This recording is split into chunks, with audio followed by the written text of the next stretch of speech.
د لوی سپېڅلي څخه تعالی په سپېڅلي نامه چې ډېر مهربان او بښونکی دی. ټولو قدرمنو کتونکو اورېدونکو ته څوک چې په دې وخت کې موږ په ژوندۍ بڼه ګورئ او که څوک به بیا موږ وروسته ګورئ، ټولو ته ډېر زیات سلامونه او درناوی. د لوی افغانستان تلویزیون ته ښه راغلاست. ملګرو، څنګه چې تاسې به په سرخط کې لوستلي وي، د نن موضوع چې ده هغه د ترکیه په ښار استنبول کې د افغانستان او د پاکستان په منځ کې یا ترمنځه د سولې یا امن د تړاو په اړه هغه ناسته چې ده هغه نن وه او دا به لا تر سبا پورې دوام کوي او د دې بیا هغه څه چې په هغه کې کوم تړون لاسلیک کیږي یا کومو موضوع باندې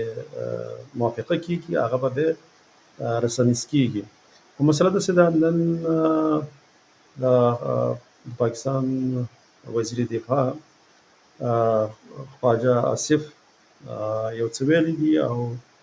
ډېر په تکبر او مغرورتوب سره یو څه ویلي دي. اول تاسې واورئ، بیا به فیض وروسته تاسې سره خبرې وکړم. हमारे पास तो एक ऑप्शन है, अगर तय नहीं पाते तो फिर हमारी तुम्हारी खुली जंग है. कोई ऐसे सलूक वाले तो लगाते नहीं है. इतना ही बड़ा है. बातचीत शुरू हुई है कोई 1.5-2 घंटे पहले. دا په دې خبرو کې وایي چې یو 2 ساعته مخکې وایي په استنبول کې د سولې خبرې شروع شوې دي. وایي که چېرته زموږ غوښتنې ونه منلی شي نو بیا به د افغانستان د اوسني دولت سره بیا وایي زموږ ښکاره جګړه ده. نو دا خبرې دې ډېر زیات داسې په تکبر او مغرورتوب سره وکړي. هغه ځکه چې موږ اوس یو مشکل لرو. هغه مشکل زموږ دا دی چې زموږ سره هغه لرې واټن توغندي چې د افغانستان نه پرې کابل لاهور وویشتلی شو، هغه ځینې رسنۍ داسې وایي چې شته دی، خو بیا هم دومره په لوی شمېر کې به نه وي. او بل دا کار دی چې زموږ هوایي ځواک هغه لا دومره ځواکمن نه دی چې اسلام آباد چې دی هغه بمبار کړي. نو په دې خاطر باندې دغه د پنجاب وزیر دفاع چې دی دا ډېر زیات مغروره لګی دی چې کله بیا د هند سره مسله راشي بیا هغه همیشه د سولې او ډېر د سولې او امن په اړه باندې بیا خبرې کوي. هغه ځکه چې هغه پوهېږي چې دوی چې کوم اسلحه لري هماغه شانته اسلحه چې ده هغه عسکري هغه د هند سره زیات هم ده او ښه هم ده. نو دې خاطر باندې هلته په ډار لګي. بیا دلته چې دی چې کله د افغانستان په اړه باندې خبرې کیږي نو بیا دا چې دی دا ډېر زیات لکه داسې مغرورانه خبرې کوي. هغه په دې خاطر باندې کوي چې زه دلته دغه اسلحه د افغانانو سره کمه ده، نو دوی په دې خاطر باندې مغرورانه دا خبرې کوي. خو موږ همیشه دا خبره کړې ده چې جګړې هم اکثره وخت کې په همت او په غیرت او په دغه باندې کیږي، نه دا چې یوازې په سلاح باندې. او دا خپله پنجابیانو ته دغه د څو لسیزو راهیسې جوته ده، ښکاره ده ورته چې افغانانو همیشه همت کړی دی، غیرت یې کړی دی په خپله خاوره باندې، همیشه یې خپله خاوره خپلواک او آزاده ساتلې ده. خو مسله زموږ داسې ده لکه موږ خپله ډېرې تېروتنې په دغه څو لسیزو کې وکړي چې همیشه هم خپلې اردو په خپله خرابې کړي او خپله هم دغه پنجابیانو ته دا وخت ورکړو چې زموږ په هېواد کې لاس وهنې وکړي. زه خو همیشه دا تېروتنه دا وخت نه شروع شوه چې کله د سردار محمد داود حکومت و او په هغه وخت کې زموږ ځینې د حزبونو مشران لاړ او په پاکستان کې کېناستل او هغه دا چې خپله اسلام برباد خپل اسلامي قانون او شرعي نظام پکې نه و، خو دوی ویل چې موږ په هغه وخت کې چې د سردار داود وخت و موږ په افغانستان کې شرعي نظام راولو. نو دا بنیاد چې دی د هغه وخت نه خراب کېښودل شو او دغه پنجاب ته دا موقع په لاس باندې ورغله چې په افغانستان کې لاسوهنې وکړي. هلته د افغانستان کې داسې ځینې ضمیر خرڅه او بې وجدانه خلک ځان سره پیدا کړي چې بیا د هغې د لارې په افغانستان کې دغه څو لسیزې چې دا جګړې چې وي بیا همدغه په واسطه باندې ورته دوام ورکړو. او په همدې کې بیا هغوی د نورو هېوادونو نه ښې پوره مرستې هم واخیستلې او د افغانانو په هغه مرسته باندې دوی اتومي سلام جوړه کړه او دا څه چې پرمختګونه شوي دي دا هم په هماغو پیسو باندې وشول. اوس بېرته خپله افغانانو ته زموږ نمک حرام وي او هغه افغانان چې د څو لسیزو راهیسې لکه تقریبا 40 کالو نه زیات شو په پاکستان کې ژوند کوي، هغوی اوس بیرته په زور باندې لکه دغه هیواد څخه راوباسي. نو تر هغه وخته پورې چې دوی ډالر اخیستل، د دوی سره مرستې کېدلې، پر هغه وخته پورې دوی چې د افغانستان دغه مهاجر چې به ورته دوی ویلې دا خپل ورونه ګڼل او د دوی بیا ډېرې ستاینې کولې د خپل دغه د پنجابي میډیا د لارې. مګر اوس چې هغه مرستې نشته او دوی چې دی نو اوس مرستې ورسره نه کېږي د بهرني هېوادونو څخه، نو اوس چې دی هغه هماغه دغه ته چې دی افغانانو ته اوس ته نمک حرام وایي او هغې ته مهاجر وایي، هغوی چې زموږ د خاورو نه دي وځي. نو اوس هم موږ دا خبره کوو چې دلته کله هم په افغانستان کې هر هغه حکومت چې دلته راشي او لږ امنیت ثبات دا ټینګېږي او افغانستان د پرمختګ په لار باندې روانېږي، نو بیا دوی ورته نورې ډلې پیدا کوي او دغه ډلو سره بیا دوی مرسته کوي چې بیا په افغانستان کې جګړه چې ده هغه باید وي، ځکه چې تر څو پورې په افغانستان کې جګړه وي نو افغانستان به بیا ترقي نشي کولی او د ژوند سهولتونه بیا هغه نه وي کوم یو چې په پاکستان کې دی، دوی به بیا مجبوره کېږي چې هلته تګ راتګ وکړي. بل د شوکت یوسفزي په نوم باندې زمونږ یو ګل خان ورور دی، دا په پښتونخوا کې ژوند کوي. نو کله چې هغه مخکې یو څه جګړه وشوله او بیا دغه لارې بندې شولې د پښتونخوا او د افغانستان پر منځ کې پنجابیانو وتړلې، ځکه هغه واک هم د پنجاب سره د خپله پښتانه خو دا واک نه لري چې دغه د ډیورن لاین په منځ کې چې دا کوم د تورخم دروازه ده د دوی د بندولو او د آزادېدلو واک هم د پنجاب په لاس کې. نو هغه کله چې هغه لاره بنده شوله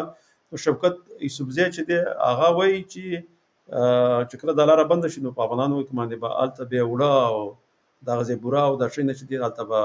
ډېر زیات قیمته شي. او هغه دا چې اوس هغه د دې نه ناخبره دی، ځکه موږ وایو چې پښتانه دغه ځای چې دي ډېر ناخبره خلک دي، ځکه هغه نه پوهېږي چې په پښتونخوا باندې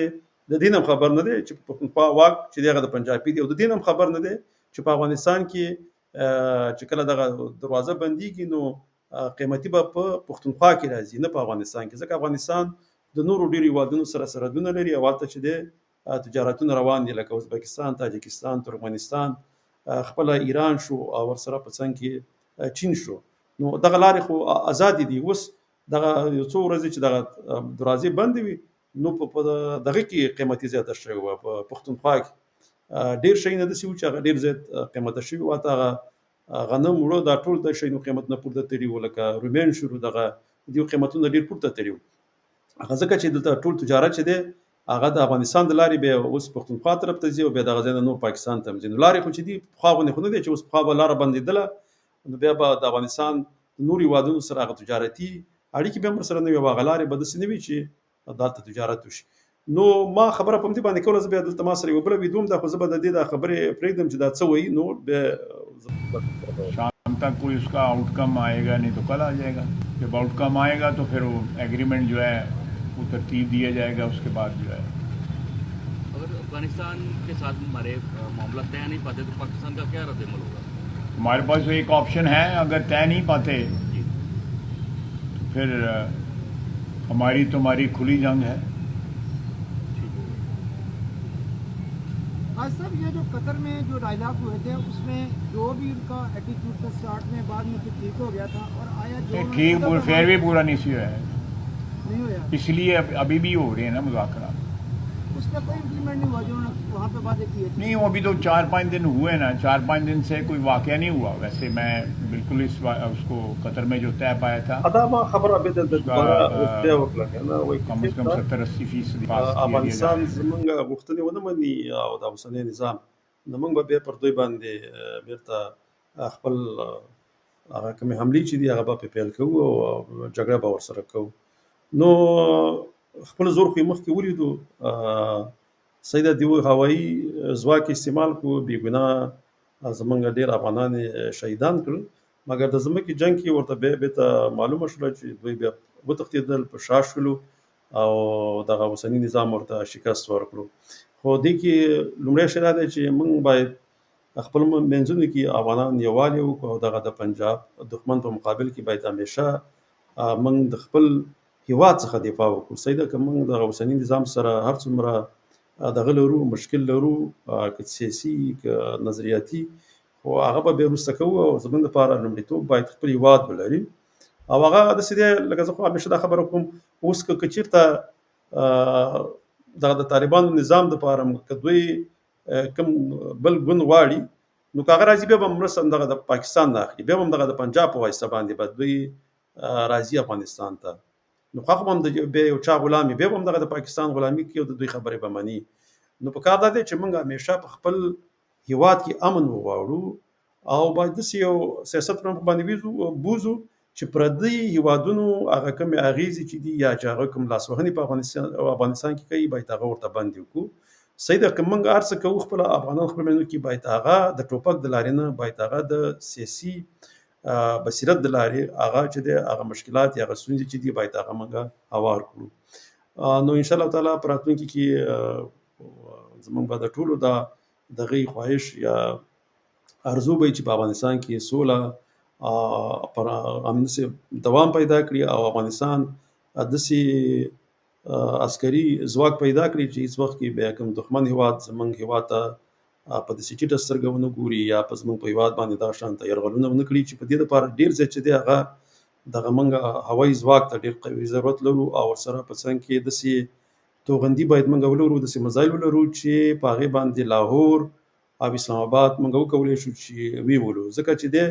دغه ټول د پاکستان کنټرول هم دغه پنجابیانو په لاس کې دی او پنجابیان چې تر څو پورې په امن باندې نو هغې به همیشه زموږ په هېواد کې لاسوهنه کوي او همدغه شان د زړور به راځي خو که چېرته په هغوی په دوی پوه شي چې افغانان داسې وسایل لري چې راسن لاهور او اسلام آباد ولي بیا به هېڅکله دا جرأت ونه کړي چې پر افغانستان باندې دوی حمله وکړي ځکه هغه به په دې پوهېږي چې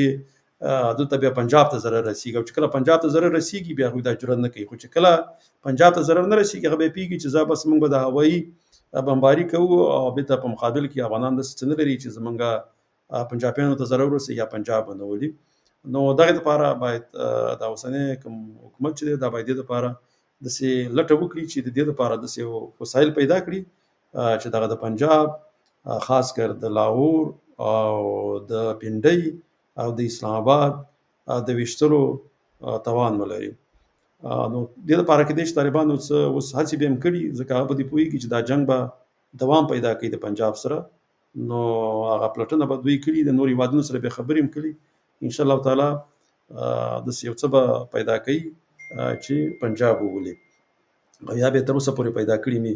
نو تر بله ویده پورې په لوی الله جل جلاله سپارم خوشحاله ارام او سوکاله ژوند ولرئ تر بیا د الله په امان